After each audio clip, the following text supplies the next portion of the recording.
Praise the Lord. Welcome to Word of Life.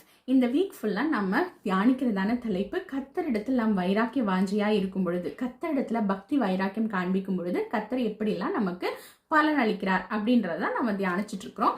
இன்றைக்கு நம்ம பார்க்கிறதான நபர் எலியா தீர்க்கதரிசி. 1 ராஜாக்கள் 19வது அதிகாரம் 14வது வசனத்துல இப்படியாக எலியா சொல்றாரு. அதற்கு அவன் எலியா, சேனைகளின் தேவனாகிய கர்த்தருக்காக வெகு பக்தி வைராக்கியமாய் இருந்தேன். அவர் சேனைகளின் தேவனாகிய கர்த்தருக்காக வெகு பக்தி வைராக்கியமா இருந்தாராமா.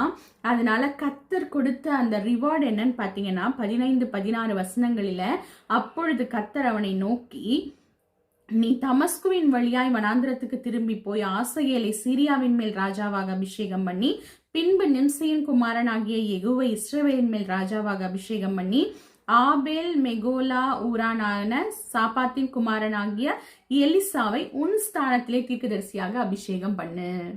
பாருங்க, கர்த்தர் கொடுக்கிற அந்த பொறுப்புகள் அதிகமாகுது. அதோடு பாருங்க, இவர் இருக்கிறதே இஸ்ரவேல் தேசத்துல, ஆனா சீரியாவின் ராஜாவை அபிஷேகம் பண்ற ஒரு கிருபையை கர்த்தர் கொடுக்கிறார்.